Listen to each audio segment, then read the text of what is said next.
ادعو الی سبیل ربک بالحکمہ، لوگوں کو اللہ کی طرف بھی بلاؤ تو دانائی کے ساتھ بلاؤ، اپنے بچوں سے بھی حکمت سے بات کریں، پیاس سے بات کریں۔ ہر وقت کی ڈانٹ ڈپٹ اچھی نہیں ہوتی، بچے باغی ہو جاتے ہیں۔ ہر وقت تلخی ٹھیک نہیں ہوتی، باہر دوستوں سے گپیں لگانا، پیار کرنا اور گھر آنا تو ناراض ہونا۔ بیوی بیچاری صبح سے بیٹھی ہے، کوئی بات کرنی ہے، کہنا میں تھکے آیا ہوں، تو گل شروع کر دی، تو بھئی یہ تیرا لباس ہے، اس نے تجھ سے ہی بات کرنی ہے، اور کس سے کرے؟ ماں کو انتظار ہے، آپ اپنا سینہ کشادہ کریں، لہجہ میٹھا کریں، اچھا بولیں۔ آپ کہیں میں ہوں نا، میں سب کے غم سنوں گا، آپ دکھ سننے والے بن جائیں، اللہ بڑا سینہ عطا کر دے گا۔ امام غزالی فرمایا کرتے تھے، تو بانٹنے کی نیت تو کر، اللہ توفیق بھی عطا کر دے گا۔ تیرا ارادہ ہی نہیں بنتا، تیری نیت ہی نہیں بنتی، تو پروگرام ہی نہیں بناتا، نیت تو کر۔ تو میری ساری گفتگو کا خلاصہ یہ ہے، زبان کا استعمال سونا کرنا ہے، اچھا کرنا ہے، حکمت سے کرنا ہے، اور زبان کا سب سے سونا استعمال یہ ہے کہ سونے نبی کا ذکر کیا جائے، حضور صلی اللہ علیہ وسلم کی بات کی جائے۔ قرآن پاک نہیں چھوڑنا، ہر روز پڑھنا، اور درود پاک نہیں چھوڑنا، ہر روز پڑھنا، اور نماز اپنی زندگی میں اس طرح شامل کر لے جس طرح کھانا، نیند، یعنی زیادہ اہم چیزیں ہم نے شامل کی ہیں نا، اس سے زیادہ بڑھ کر نماز کو توجہ دے بنا۔ اللہ اسے اپنی بارگاہ سے دور نہ کر، اسے قریب کر لے، وہ تیرے لیے کوشش کرے، وہ تیرے لیے جد و جہد کرے، تو تانے دے، تو کہے پتہ ہے مینوں جڈا تو نمازی ہے، لیکن ان کو چل یار میں گناہگار ہی صحیح، تو میرے نال تے چل، پتہ ہے مینوں جڈا تو تسبیح پہ، او میں یار تینوں میں گناہگار ہی صحیح پر چل نہ، نماز تے پڑھی ہے۔ یہ دوستی ہے، یہ معیار دوستی، یہ سٹیٹس بناؤ، یہ دوستی کا سٹیٹس اور معیار بناؤ۔ سننا میرے بھائیوں، یہ دوست تھے حضرت صدیق اکبر کے، حضرت عثمان غنی، حضرت عبد الرحمن ابن عوف، ان صاحب نے کہا چلو نا یار پتہ کرے، خبر پھیلی ہوئی ہے کہ ابو بکر مسلمان ہو گئے۔ یہ سارے پتہ کرنے گئے، سودا لینے کے لیے بازار گئے ہم، پر ہاتھ اس کے بکے جس کے خریدار گئے ہم۔ یہ سارے پتہ کرنے گئے، خبر لینے گئے۔ حضرت ابو بکر صدیق سے جا کے کہنے لگے سنا ہے آپ نے نبی کریم علیہ السلام کا کلمہ پڑھ لیا ہے؟ تو حضرت صدیق اکبر کہنے لگے یہ سادی سی بات نہیں، یہ سادی سی بات نہیں، بیٹھو تمہیں بتاتا ہوں۔ کیا ہوا جی؟ بیٹا آپ لوگ بیٹھ جائیں، اگر کسی کو آپ کی وجہ سے تکلیف ہو رہی ہے تو پھر آپ کے لیے اچھا تو نہیں، جلدی سے جی، دیکھیں کتنے اچھے بچے فوراً بیٹھ گئے، شاباش، اللہ آپ کو سلامت رکھے۔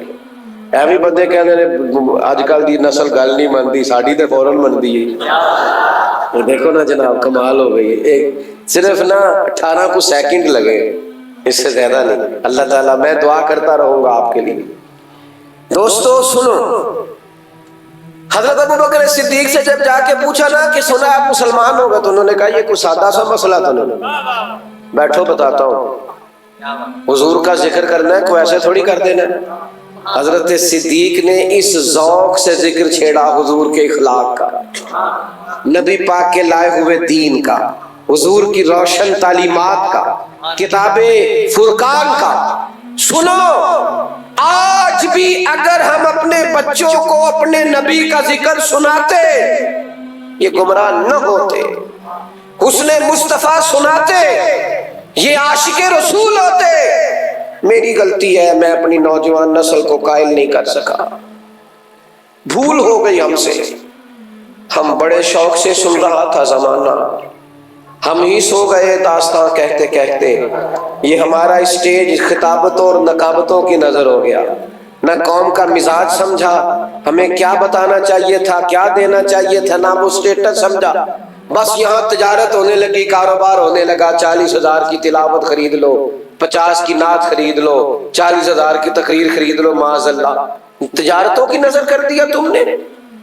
یہ کتنی بڑی تعداد میں آپ آئے ہیں، اور آج چھٹی نہیں ہے، کام کا دن ہے۔ مفتی صاحب یہاں سے دوست میرے پاس چل کے گئے، اور کس محبت سے آپ نے میرا استقبال کیا۔ لیکن اگر اس نفس کے اندر پھر بھی 40,000 کی خواہش ہو تو میرا خیال ہے پھر کمینگی ہے۔ یہ عزتیں 40,000 سے خریدی نہیں جاتی، یہ محبتیں یہ کروڑوں اربوں سے زیادہ اونچی ہیں۔ ہم نے اتنے بڑے کام کو کیا بنا دیا ہے؟ 40-50 ہزار روپیہ. میں اپنی حیاتی تو قربان تھی وہاں محمد محمد پکیندے گزر گئی.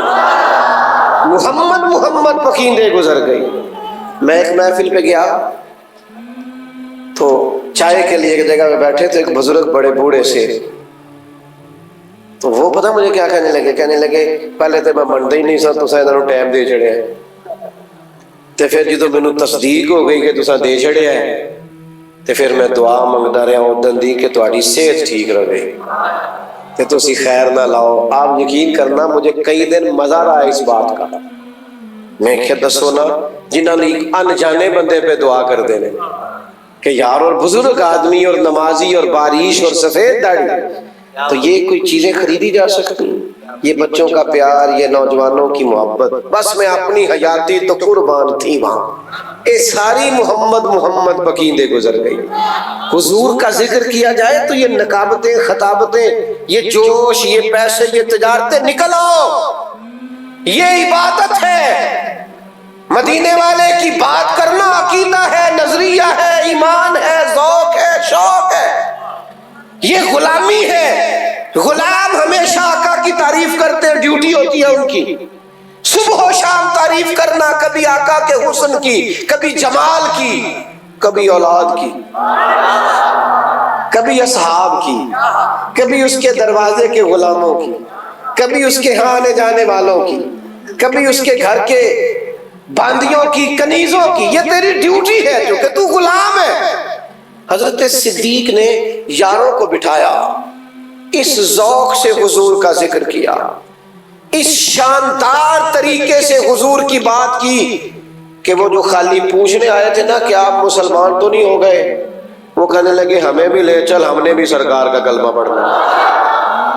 آپ کا انداز سن کے یار، آپ کا پیار سن کے، نبی پاک سے تعلق سن کے. عروہ بن مسعود سخفی کافر تھے پر متاثر ہو گئے نا صحابہ کی غلامی دیکھ کر. کہنے لگے زمانہ دیکھا ہے، وہ لوگ بھی دیکھے ہیں جو سجدے کراتے ہیں اپنے آپ کو، لیکن جو محبت اصحاب محمد محمد سے کرتے ہیں یہ ہم نے کسی جگہ دیکھی. یہ رنگ ایک ایک حرف سجن دے نام دا سانو دس دا وانگ قرآن ہر دم یاد سجن وچ رہنا. او ساڈا اے ہوئی ورد گیان ہے سجنا، تو ساڈا دین کی پوچھنا ہے، ساڈا اے ہوئی دین ایمان ہے. یہی کل حیاتی ہے، یہی ہے ہمارے پاس سارا کچھ کہ محبوب کی بات کرنی، حضور کا ذکر کرنا، نبی پاک کے تذکروں میں جینا، ان کے جلووں میں اپنے وقت کو گزارنا ہے. اور کیوں؟ کچھ وجہ ہوتی ہے نا کسی کا ذکر کرنے کی. کچھ لوگ کسی کا ذکر اس لیے زیادہ کرتے ہیں کہ وہ بھی میرا زیادہ کرتا ہے. تو تیرا میرا سب سے زیادہ ذکر مدینے والے حبیب نے کیا ہے. ہر وقت امتی امتی، غار ہرا سے لے کر قبر انور تک، مزار پر انوار تک، اور وہاں سے لے کر محشر کے میدان تک. اور سنو دوستو، حضور فرماتے ہیں اللہ نبیوں کے لیے نور کے ممبر بچھائے گا، سارے ممبروں پہ بیٹھے ہوں گے، میرا خالی ہوگا. یا رسول اللہ آپ سب ممبروں پہ بیٹھے، آپ کا کیوں خالی ہے؟ فرمایا میں سجدے میں گر کے امت کے لیے دعائیں کر رہا ہوں. اساں جے ہاں گناہیاں دا جدوں مال نامہ پھرول ہوئے، ذرے ذرے نے سامنے آ جانے، جو جو منہ تھی بولیا بول ہوئے. بس محنت کر کے، دعا کر کے، ڈھونڈ کے، منت کر کے، عرض کر کے اساں کول حضور دے بیٹھ رہنا ہے. لکھ عمل ترکڑی تول ہوئے، پھر او دے کولوں کی رب نے حساب لینا ہے جیڑا بیٹھا ہی محمد دے کول ہو صلی اللہ علیہ وسلم. اور اعلیٰ حضرت بریلوی کہتے ہیں چور حاکم سے چھپا کرتے ہیں یا اس کے سوا، تیرے دامن میں چھپے چور انوکھا تیرا، تیرے دامن میں چھپے چور انوکھا تیرا. کسی کا ذکر اس لیے بھی کیا جاتا ہے کہ وہ میرا محسن بڑا ہے. ہم پر سب سے زیادہ احسان بھی مدینے والے رسول کے. یہ جو غریب آدمی آج بازو کھڑا کر کے کہتا ہے نا میں کسی کو لے کے نہیں کھانا، یہ ہمت اس کی ذاتی نہیں، یہ حضور کی دی ہوئی ہے. یہ جو ماں کہتی ہے نا میرے حق ہے، میرے قدموں کے نیچے جنت ہے، یہ جو باپ کہتا ہے نا میرے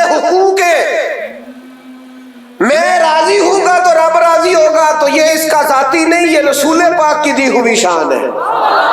یہ جو بیٹی کا حق ہے، یہ جو بیوی کے حقوق ہے، یہ جو شوہر کے حقوق ہے، یہ جو پڑوسی کے حقوق ہے، یہ جو غریبوں کے، مسکینوں کے، یتیموں کے، سنو نا یار، نبی کریم نے فرمایا میں اور یتیم کی پرورش کرنے والا اس طرح جڑ کے جنت میں جائیں گے جس طرح میری دو انگلیاں جڑی ہوئی۔ تو یہ تو نبی پاک کے دیے، تو یہ سارے احسان تو حضور کے ہیں۔ تو اگر محسن کا ذکر کرنا ہے تو پھر بھی سب سے زیادہ حضور ہی کا کرو۔ کچھ لوگوں کا اس لیے بھی ذکر کرتے ہیں کہ سامنے والا سونا بڑا ہے۔ اگر حسن دیکھ کے ذکر کرنا ہے نا تو حضرت عبداللہ ابن رواحہ فرماتے ہیں نبی پاک کوئی معجزہ نہ بھی نہ دکھاتے، نہ ڈوبا ہوا سورج واپس اثر پہ لاتے، نہ چاند کے دو ٹکڑے کرتے، نہ درخت سجدہ کرتے، نہ پتھر کلمہ پڑھتے، حضور کوئی معجزہ بھی نہ دکھاتے تو سرکار کا چہرہ ہی ایسا تھا لوگوں نے دیکھتے جانا تھا اور کلمہ پڑھتے جانا۔ ممکن نہیں مدح شاہ خدا، گیلانی پیر نے خوب کہا، کتھے مہر علی کتھے تیری ثنا، مشتاق اکھیں کتھے کیوں کہ مکھ چند بدر شاہ، شانی ہے تے متھے چمک دی لاٹ، اس پتے سے ڈھونڈنا قاصد میرے محبوب کو۔ وہ کہتا ہے ایڈریس بتاؤں، اس پتے سے ڈھونڈنا قاصد میرے محبوب کو کہ مکھ چند بدر شاہ شانی ہے تے متھے چمک دی لاٹ نورانی ہے، او دی کالی زلف تے اکھ مستانی ہے، مخمور اکھی ہے نا۔ اور اتنی تعریفیں کر کے نا تو خود ہی کہنے لگے سبحان اللہ، ما اجملک، ما اکملک، ما احسنک، اور پھر کہنے لگے میں ہار گیا، کتھے مہر علی تے کتھے تیری ثنا، مشتاق اکھیں کتھے۔ اور اگر کسی کا علم دیکھ کر، فضل دیکھ کر، کمال دیکھ کر، اختیار دیکھ کر تعریف کرنی ہے، تعریفیں پھر بھی حضور کی بنتی ہیں۔ میرا مضمون مکمل ہو گیا لیکن دو چار باتیں بڑی ضروری کرنی ہے، کر لوں آپ سے؟ جڑے بندے نہیں بول دے انہوں نے بھی کر لئیے کہ انہوں نے رہن دئیے۔ اچھا چلے سنیں جی، تھوڑا سا نا اپنے روزمرہ کے معاملات میں تبدیلی لائیں۔ کبھی آپ ڈاکٹر کے پاس جائیں نا اور وہ آپ سے یہ کہنا آپ کو فیٹی لیور ہو گیا ہے، یا آپ کو کہ یورک ایسڈ کا مسئلہ ہے، کولیسٹرول کا مسئلہ ہے، تو وہ ڈاکٹر پتہ آپ کو کیا کہتے ہیں؟ کہتے ہیں آپ نا سٹائل بدلیں، لائف سٹائل بدلیں۔ کیا مطلب؟ کہ واک شاک کریں، کوئی تھوڑا سا چلے پھریں۔ ویسے آپ ڈاکٹر یہ کدی ڈاکٹر کہنے سے آرام کریا کرو، ہوں کہتے ہیں کوئی کام بھی کریا کرو، چونکہ اب زیادہ لوگ آرام ہی کرتے ہیں۔ موبائل پکڑا ہوا ہے، لیٹے ہوئے، موبائل ویسے ہی نہیں کھڑا ہونے دیتا بندے کو، 4 منٹ بھی سکون سے نہیں بیٹھنے دیتے، تو زیادہ تر یہی کہتے ہیں کوئی کام بھی کرو۔ میں بھی آپ سے کہتا ہوں لائف سٹائل چینج کریں۔ آپ موبائل ہی دیکھیں، پر موبائل پر نا قرآن مجید کا ترجمہ دیکھیں، تفسیر دیکھیں۔ آپ موبائل ہی دیکھیں پر موبائل پہ میرے نبی کی سیرت پڑھیں، حضور کے فضائل پڑھیں، حسن کا ذکر پڑھیں، نبی پاک کے جمال کا تذکرہ پڑھیں۔ آپ اسی کو لیں لیکن ذرا تھوڑا لائف سٹائل بدل لیں۔ مجھ سے ایک نوجوان نے پوچھا یہ جو علماء بیان کر دیتے ہیں کہ امام جلال الدین سیوطی کو 70 بار سرکار کی زیارت ہوئی خواب میں، تو یہ کیسے ہو گئی؟ میں نے کہا بالکل بات ٹھیک ہے آپ کی، لیکن اس کا ایک جواب تو ہے علمی اور روحانی کہ بندہ کھائے حلال اور بولے سچ، سوچے رکھے پاکیزہ، پڑھے درود پاک، تو وہ بڑے مہربان ہے، کرم فرماتے ہیں۔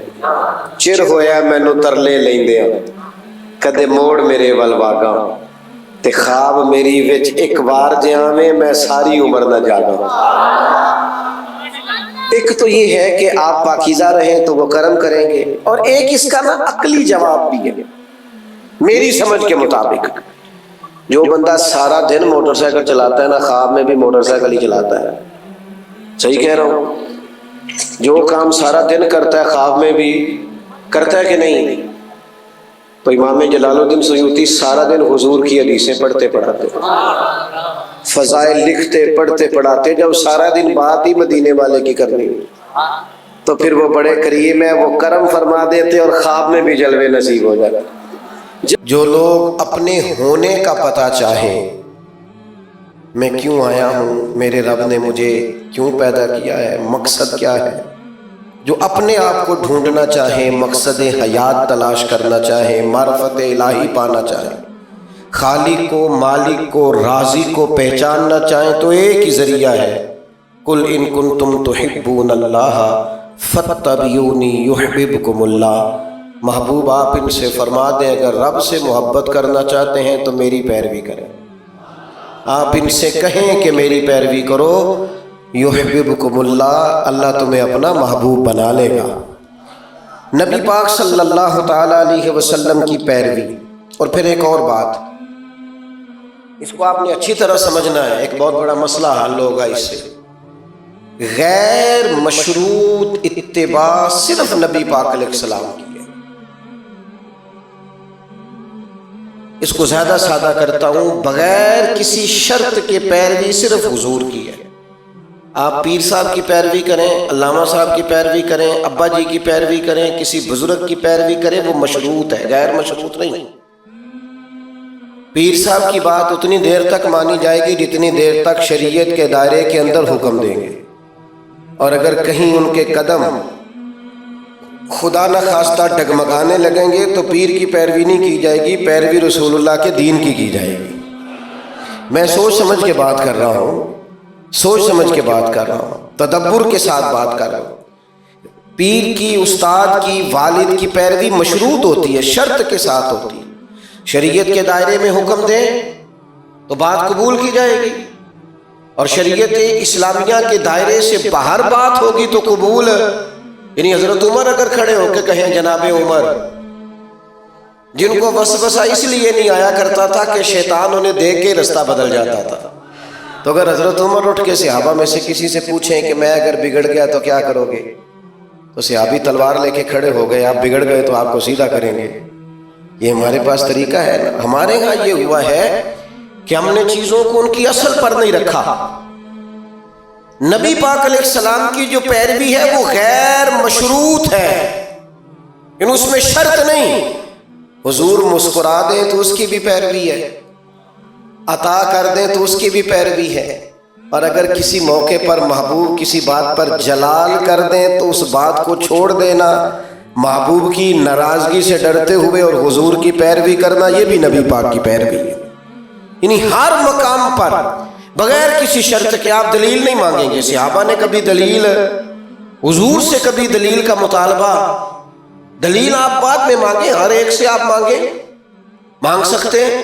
نبی کریم علیہ السلام سے کبھی دلیل نہیں مانگی. حضور علیہ السلام نے اگر بیت المقدس کی جانب نماز پڑھ کے منہ کر کے نماز پڑھی تو انہوں نے بھی پڑھی، اور اگر محبوب نے منہ بیت اللہ شریف کی طرف کر لیا تو سوال ہی کوئی نہیں کیا.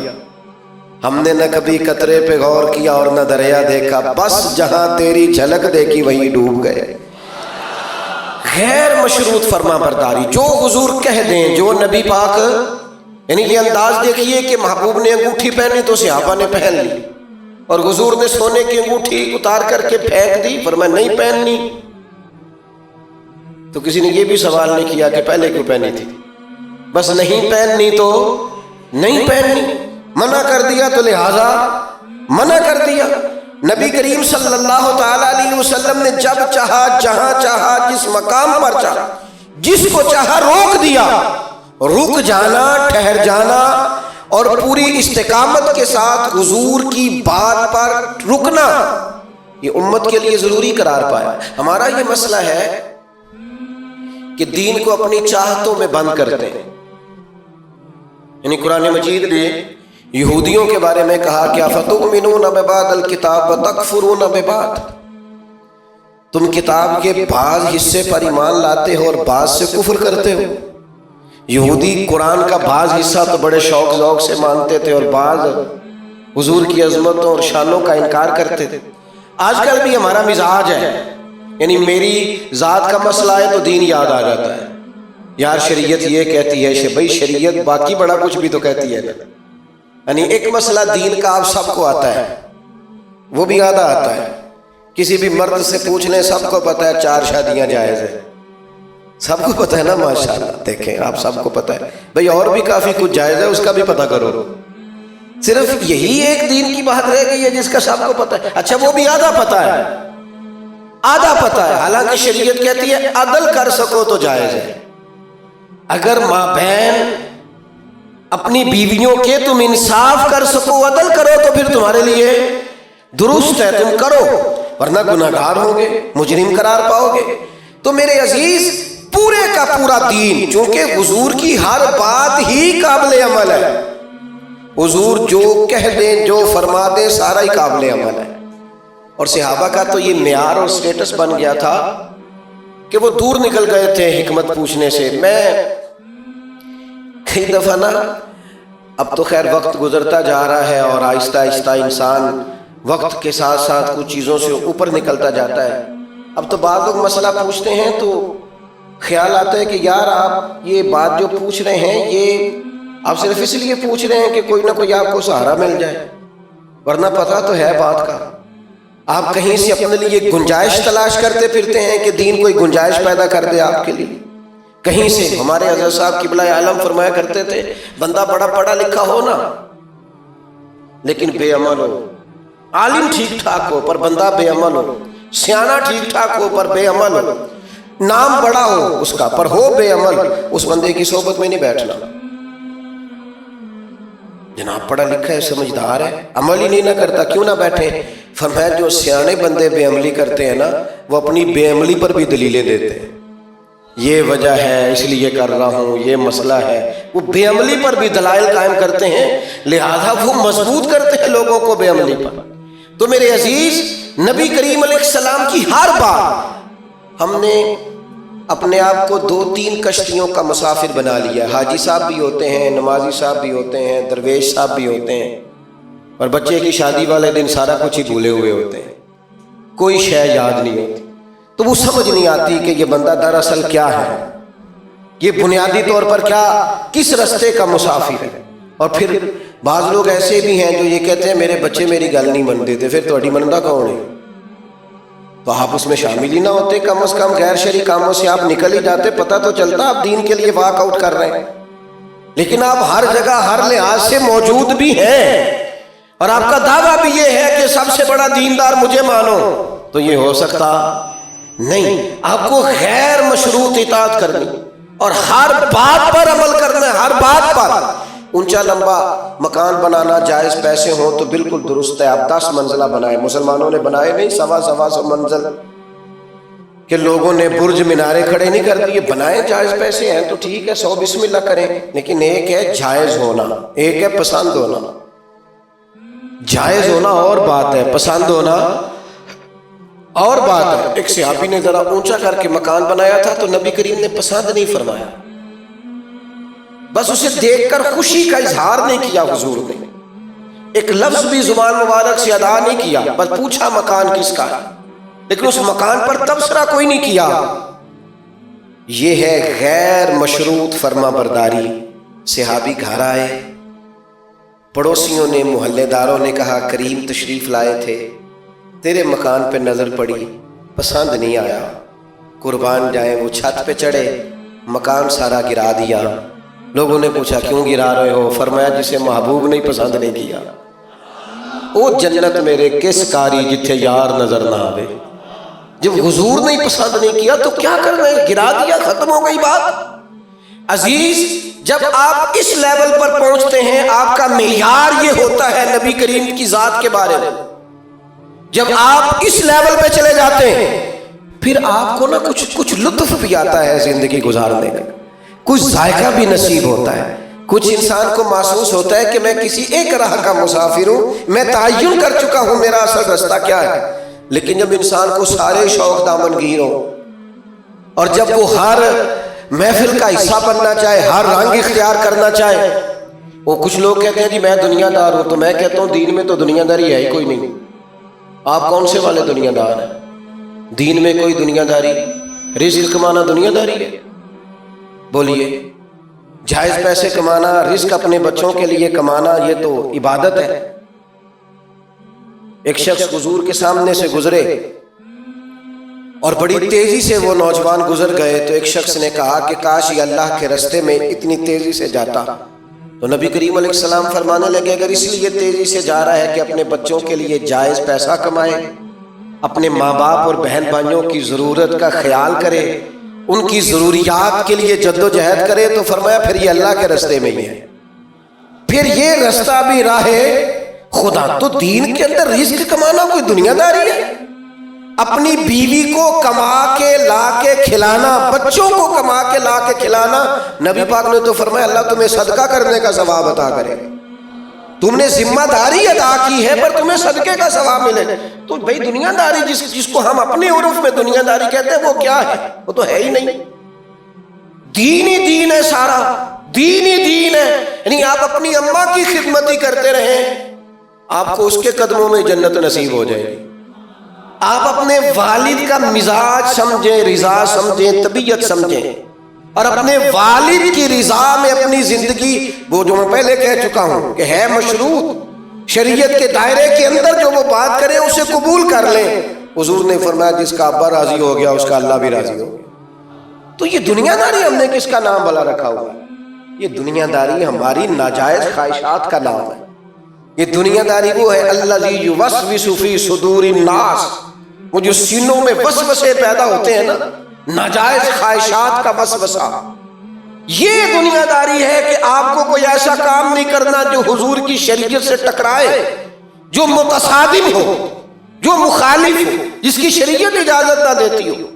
میں اور آپ آج ملت اسلامیہ اس دوراہے پہ آ کے کھڑی ہو گئی ہے کہ قومیں ہم سے کہتی ہیں فیصلہ کرو،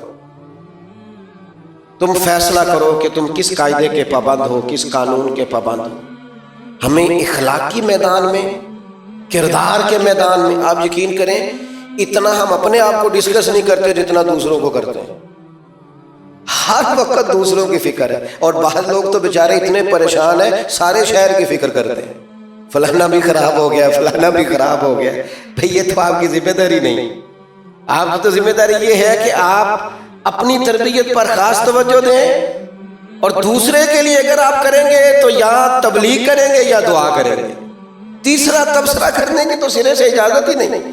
اور کچھ لوگ ایسے ہیں بیچارے ساری دن ان کا تبصروں میں گزر جاتا ہے، اپنا بھی وقت ضائع کرتے ہیں اور اپنی نیکیاں بھی ضائع کرتے ہیں۔ عزیز بھائی، ہمیں فیصلہ کرنا ہے، ہمیں کچھ قاعدے بنانے ہیں زندگی میں، کچھ قانون بنانے، ان قاعدوں کا ہمیں پابند ہونا ہے، ان کے ساتھ ہمیں وقت گزار۔ ہمارے بزرگوں نے قانون بنائے تھے، قاعدے بنائے تھے، اخلاقی دائرے قائم کیے تھے، ان کے وہ پابند تھے۔